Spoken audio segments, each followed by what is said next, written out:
Today, the New York City mayor is answering the question that a bunch of people are asking, which is, why are we getting warned about how to stay safe from a nuclear attack right now? Like, what?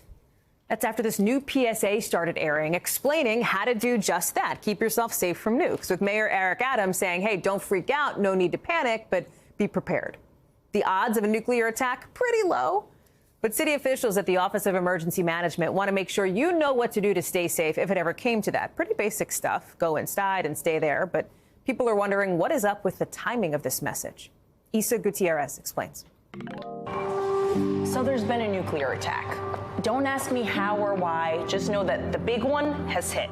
New York City officials releasing a PSA on what to do in case of a nuclear attack. Their instructions: get inside, and stay tuned. PSAs like this seem like a waste until something bad actually happens. And then they are potentially very valuable. But no need to evacuate just yet. In a statement, the New York City Department of Emergency Management saying that, quote, the likelihood of a nuclear weapon incident occurring in or near New York City is very low. There's no specific threat. We've received feedback that, not surprisingly, this scenario is something that people don't feel prepared for, and they ask us for advice. So, this was an effort to provide some straightforward advice around a difficult topic. Mayor Eric Adams adding that the move comes amid rising tensions in Ukraine. I'm a big believer in better safe than sorry.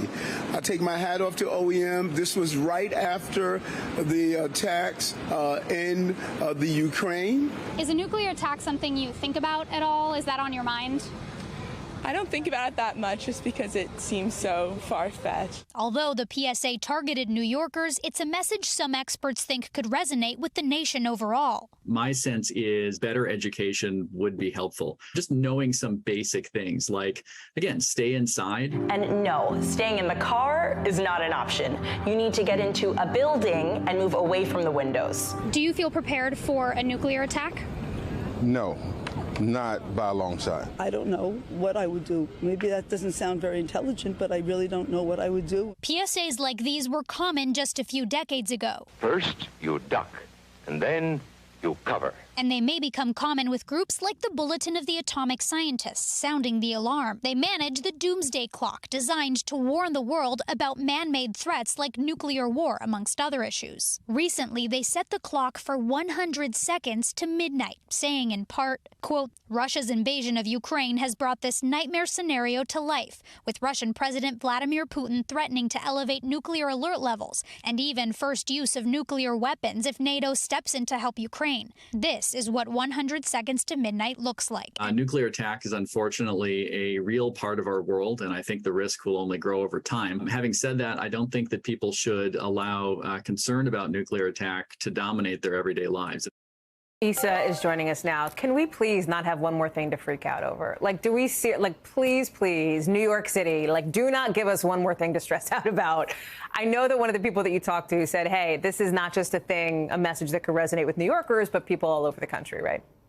Yeah, absolutely, Hallie. And experts are saying that the U.S. as a whole really isn't prepared. And like you heard from those folks I spoke with today, they really don't know what to do in case of one of these emergencies. Columbia University's Center for Nuclear Studies in 2018 said the U.S. and its citizens is not prepared for any type of nuclear disaster and its aftermath. And you look at a lot of the emergency preparedness websites across the country for the different states, and many of them don't have information for this type of situation, telling people what to do or how to prepare.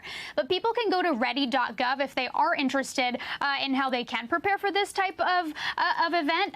Some of the things that they say is, number one, look for possible shelter locations.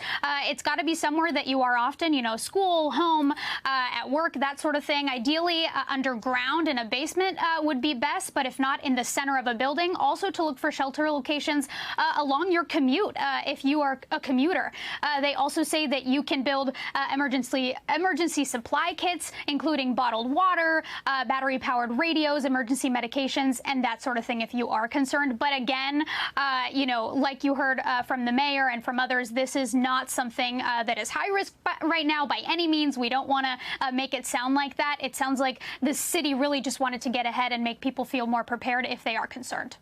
Isa Gutierrez, thank you for that. I will still put it on my things to worry about way later plate. Appreciate it. Thanks for watching our YouTube channel. Follow today's top stories and breaking news by downloading the NBC News app.